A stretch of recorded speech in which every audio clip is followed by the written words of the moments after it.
बिस्मिल्लाहिर्रहमानिर्रहीम। अस्सलाम वालेकुम। कैसे हैं सब? उम्मीद है सब खैरियत से होंगे। मैं भी अल्हम्दुलिल्लाह बिल्कुल ठीक हूँ और मेरी दुआ है कि अल्लाह ताला सबको अपने अपने घरों में खुश रखे, आबाद रखे और हमेशा मुश्किल परेशानियों बीमारियों से महफूज रखे। आमीन सुम आमीन। जी, तो आज मैं आप लोगों के साथ शेयर करने जा रही हूँ सरसों के साग की रेसिपी। तो अब स्टार्ट करते हैं। तो प्लीज़ मेरे चैनल को सब्सक्राइब कर लें, लाइक शेयर एंड कमेंट करके ज़रूर बताइएगा। जी, तो आज बन रहा है साग, यानी कि सरसों का साग। तो इसमें जो है ये 5 किस्म के मैंने साग ले लिए हैं, जिसमें पालक है, बथुआ है, मेथी है और सरसों का साग है। तकरीबन ये 5 जो है मैंने ग्रीन लिस्ट लिए हैं इसके अंदर। और अब मैं इसमें ऐड करूँगी प्याज है कटी हुई छोटी सी एक, और इसमें मैं थोड़ा सा पानी ऐड करने की ज़रूरत भी नहीं है फ़िलहाल तो, क्योंकि इसमें पानी खुद अभी बहुत ज़्यादा निकलेगा जब मैं इसे पकने रखूँगी तो। और थोड़ा अदरक लहसुन का पेस्ट। साबुत लहसुन अभी है नहीं मेरे पास, वरना तो मैं वही डाल देती। तो मैंने कहा चलो मैं अदरक लहसुन का पेस्ट शामिल कर देती हूँ इसके अंदर। और अब हम इसे पकने के लिए रख देंगे।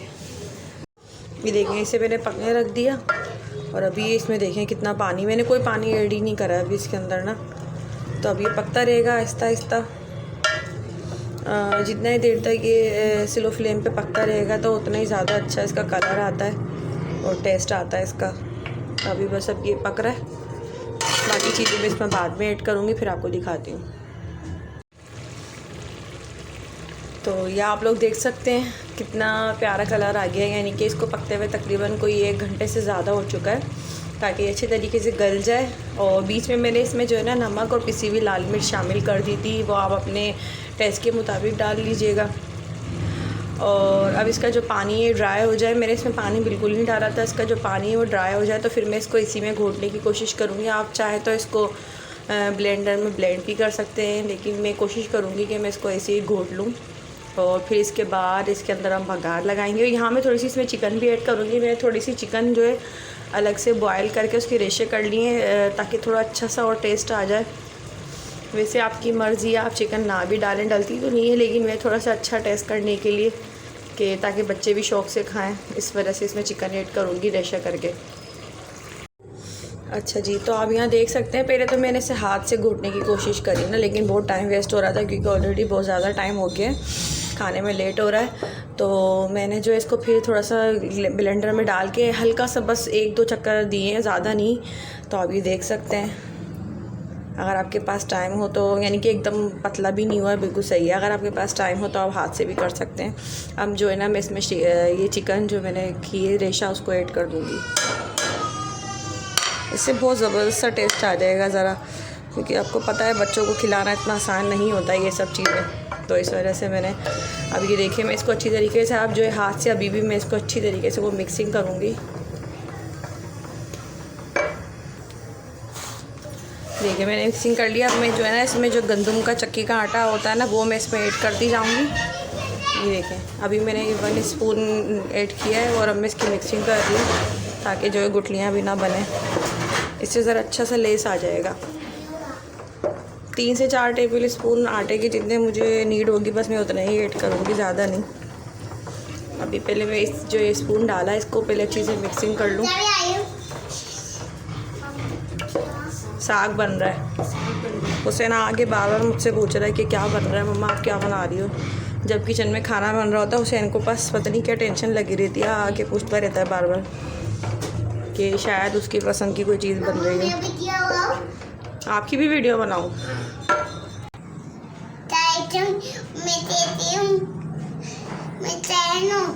अच्छा, आप कैसे हो? मैं हुसैन हूँ। ये पूछते हैं आप सब कैसे हैं, क्या बोलते हैं? आप सब कैसे हैं? हाँ। अच्छा जी, अब मैं इसमें जो है दूसरा टेबल स्पून ऐड करने जा रही हूँ। ये देखिए, अब मैं इसे मिक्सिंग करूँगी अच्छी तरीके से।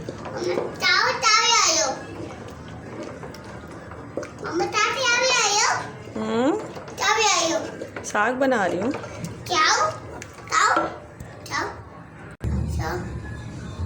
अब बस 1 टेबल स्पून और मैं ऐड करूँगी, इनफ है, इतना बहुत है।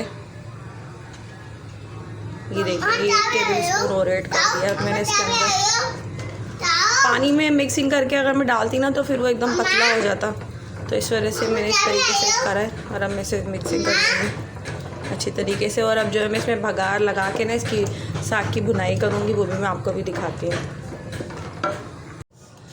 जी, तो साग वहाँ रेडी हो चुका है। उसमें मैंने आटा डाल के उसे थोड़ा सा पका लिया था। बस मैंने बिल्कुल थोड़ा सा पानी उसमें ऐड किया था, थोड़ा मुझे एकदम वो गाढ़ा सा लग रहा था कुछ, तो बिल्कुल मामूली सा यानी कि आधे कप के बराबर मैंने पानी ऐड करके उसे थोड़ा चलाया और पकाया उसे। उसके बाद जो है मैं यहाँ भगार की तैयारी की है, तो मैंने पहले तेल गरम किया है, उसके अंदर मैंने डाला है मक्खन 1 और आधा यानी कि 1.5 टेबल स्पून भर के मैंने इस तरह से। और ये लहसुन मैंने बहुत सारा ले लिया, बारीक बारीक चॉप कर लिया।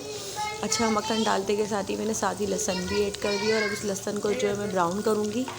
और अब मैं जो है इसके अंदर ये जो साग मैंने बना के तैयार किया है वो मैं इसमें डाल के भूनूँगी, तो उससे एक बहुत ही मज़े का और डिफरेंट टेस्ट आता है। बिल्कुल चाहती तो मैं इसके अंदर डायरेक्ट भगार भी लगा सकती थी, लेकिन मुझे ये ज़्यादा अच्छा लगा तरीका कि इसके अंदर मतलब साग डाल के और उसको भून लिया जाए।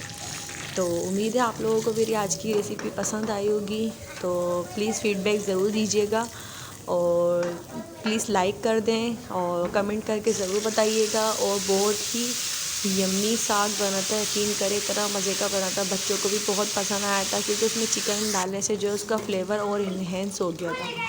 तो जैसा कि ये देखा आपने अभी यहाँ जैसे ही लहसुन का कलर जो है थोड़ा ब्राउन हो गया था, तो मैंने इसके अंदर यहाँ साग डाल के अब इसको इस तरह से मैंने थोड़ी देर भूना स्लो फ्लेम करके, वरना तो वो छींटे सी आ रही थी उठ के। तो इस तरह से मैंने भुनने के बाद जो है फिर हमने इसको यानी कि मोमी रोटी, चाहे तो आप मकई की रोटी के साथ भी खा सकते हैं। तो यही थी आज की रेसिपी, उम्मीद है आपको पसंद आई होगी। इजाज़त चाहती हूँ, अल्लाह हाफिज़।